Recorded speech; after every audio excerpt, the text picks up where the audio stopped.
Bologne envisage d'introduire un système de crédit social pour récompenser le bon comportement des citoyens. La 7e plus grande ville d'Italie a déclaré vouloir lancer un programme pilote cet automne avec une application appelée Smart Citizen Wallet. Ce système est conçu pour récompenser ce que les autorités considèrent comme un comportement souhaitable des citoyens, comme le respect du code de la route, le recyclage ou l'utilisation des transports publics. Mais les critiques soulignent des similitudes avec le système de crédit social utilisé par le Parti communiste chinois. Le système chinois recueille un large éventail de données sur les citoyens, puis leur attribue un score.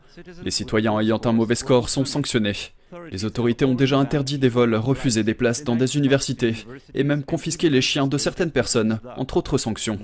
Leur nom peut également figurer sur une liste noire consultée par les entreprises qui cherchent à recruter des employés. Si l'application Smart Citizen de Bologne ne prévoit pas pour l'instant de sanctionner les citoyens, la comparaison avec le système chinois de crédit social suscite des critiques dans le pays.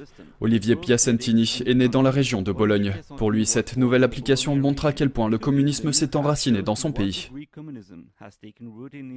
Cette super ville que je vous invite à visiter, qui a un seul défaut, parce qu'elle est magnifique, elle est très industrieuse en plus, mais c'est une région qui est communiste depuis toujours, de tradition.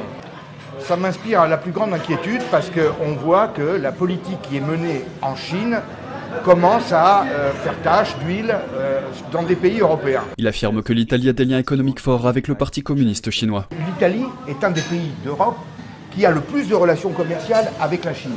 Et en plus avec des communautés chinoises très fortes, par exemple dans les régions textiles proches de Florence, qui est également la Toscane, une région communiste. Et je vous fiche mon billet que la Toscane ne va pas tarder à embrayer sur le même modus operandi que l'Émilie Romagne.